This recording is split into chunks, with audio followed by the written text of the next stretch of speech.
السلام علیکم زموږ ګرانو خوږو ګلالي شاګردانو خدای دې وکړي چې ښه وئ جوړ یاست شپې ورځې ژوند زندګي او وخصیت ته مو ښه وي او زموږ یوټیوب چینل ته هم ښه راغلاست درته وایو. ګلالي شاګردانو موږ تاسو ته بیا هم د کمپیوټر صفري زده کړې دوهمه ویډیو سره حاضر شوي یو.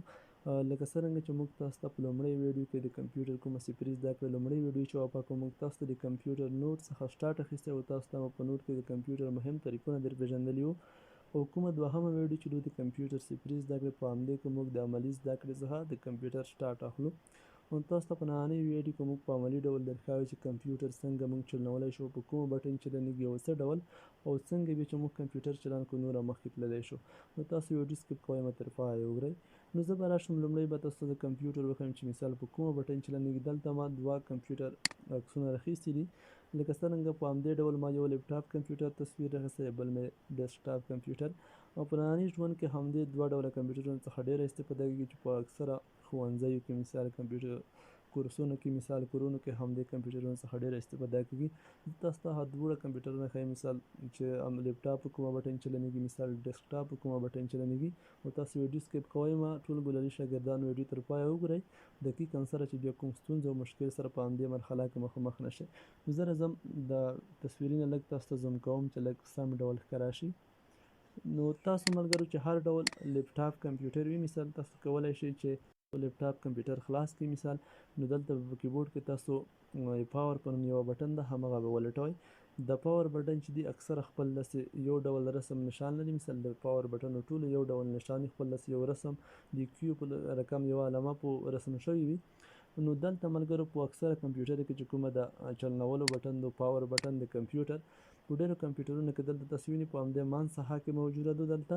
او په بعضې لیپټاپ کمپیوټرونو کې دلته په همدې ځای کې موجوده وي. په اکثره ډېل کوم 5400 5600 کمپیوټر مډلونه چې دي مثال د تور رنګ لري همدې کې دلته موجوده وي. په بعضې کوم خړ رنګ چې ډېل کمپیوټر 610 620 په همدې کې دلته موجوده وي. په بعضې کمپیوټرونو کې کیدای شي په همدې ساحه کې هم واوسي. نو تاسو فقط همدې بټن ته زور ورکړئ او ستاسو کمپیوټر به چالان شي. او که بیا تاسو خامخا ډیسکټاپ کمپیوټر څخه استفاده کوئ نو همدا به څنګه چلوئ. نو ډیسکټاپ کمپیوټر د کومه بکسه چې تاسو ته ښکاري تاسو وینئ همدغه ته سیسټم یونټ ویل کېږي. په همدې کې ملګرو دلته همدغه شان یوه بټن موجوده وي. یا په بعضو کوم سیسټم یونټ چې دي مثال همدا ډول بکسې په همدې ځای کې لوکیشن لري مثال موقعیت لري. په ډېرو کې په همدې ځای کې، په ډېرو کې په همدې ځای کې او په بعضو کې دلته هم بعض وخت په ځینو ځایونو کې کیدای شي واوسي. نو تاسو فقط پاور بټن تاسو چې په لیپټاپ کې به کوم ډول رسم وي مثال همغه ډول به دلته هم همغه ډول رسم همغه ډول بټن به وي چې هغه بټن به دلته په کوم ځای کې پیدا کړه بس همغه ته زور ورکړئ او ستاسو کمپیوټر به چالان شي. نو چې هر کله ستاسو کمپیوټر چالان شي مثال تاسو ته بیا همدغه شان یوه مثال یو بیکګراوند به راشي، همدغه شان یو انټرفیس صفحه به تاسو ته راشي چې کله ستاسو کمپیوټر په بشپړ ډول چالان شي. نو اوس به راشو مثال مخکې له دې چې په کمپیوټر کې نوره کار وکړو چې مثال یې موږ څنګه سامان لیږلی شو، مثال ډیټا څنګه یې کمپیوټر ته لیږلی شو، مثال یې کمپیوټر نه څنګه بهر کولی شو یا نور ایډیټ مثال.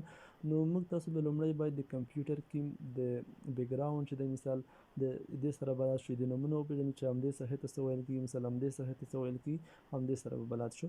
نو لومړی پیل کړو له همدې صفحې نه چې د کوم ساحه کې موس په انټر ویلوړ دی مثال همدې صفحې ته څه د کمپیوټر موجوده شیشې ته څه ویل کېږي همدې صفحې ته ملګرو ډیسکټاپ ویل کېږي. نو زه به تاسو ته همدا وهم لیکم. تاسو ته لومړی یو ځل زه په تېرېږم. همدې څخه ته ډیسکټاپ ویل کېږي ملګرو. بیا هر کله تاسو وینئ د کمپیوټر په ډیسکټاپ نه چې څومره دلته د پروګرامونه مثال د پاور پاینټ مثال تصویر زوبیا داسې نور مثال ورډ پروګرام همدې ته څه ویل کېږي همدې ته ډیسکټاپ ایکن ویل کېږي ډیسکټاپ ایکن. له دې نه وروسته بیا تاسو د ښکته خړه لیکه وینئ په همدې صفحې ته څه ویل کېږي دې سر نه ونڅه مثال یا د ښي طرف نه ونڅه تر چپ خوا یا د چپ نه تر ښي خوا سر بار همدې صفحې ته څه ویل کېږي همدې ته ټاسک بار ویل کېږي. همدا ښیم سر بار همدې خړې لیکې ته ټاسک بار ویل کېږي. په خپله د ټاسک بار چې دی دا په څو برخو ویشل شوی دی چې هرې صفحې ته یې ځانګړی نوم هره صفحه یې مثال وبښئ ځانګړی نوم لري. همدا څخه تاسو وینئ ملګرو همدا څخه دلته د ساعت چې ښکاري سپیکر ښکاري مثال د کوم نیټورک هغه چې ښکاري کراس سلامه دلته د بیټري چې ښکاري همداشان د لنګویج بار همدې صفحې ته همدې ځای پورې دې ته نوټیفیکیشن ایریا ویل کېږي نوټیفیکیشن ایریا. همدې نه وروسته بیا ملګرو دلته تاسو وینئ د کوم پروګرامونه چې دلته منیمایز کېږي مثال فوټوشاپ د ګوګل کروم مثال دا همدې ته څه ویل کېږي همدې ته کویک لانچ ویل کېږي کویک لانچ. همدې څخه وروسته بیا تاسو وینئ همدې ته څه ویل کېږي همدې ته سټارټ بټن ویل کېږي سټارټ بټن ورته ویل کېږي. همدا ویډیو چې دا تاسو دې سره سټاپ کړئ د کوم نومونه چې دي که ستاسو نه هېر کېږي دا تاسو د سره ولیکئ چې تاسو بیا بل وخت کوم مشکل ونه لرئ مثال چې د سره نوټ یې کړئ. نو نننۍ ویډیو تر همدې ځایه پورې بس وه. ویډیو بیا لا پسې زیاتېږي نو انشاءالله په راتلونکي ویډیو کې به موږ تاسو ته بیا د تعریفونو برخه وړاندې کوو. مثال یعنې بیا کومه څلورمه ویډیو چې د کمپیوټر صفري زده کړې پکې به موږ بیا عملي زده کړې ته راګرځو. د اوس لپاره د خدای په امان ټولو ملګرو دوستانو او ګورنیو شاګردانو ته ښه وخت.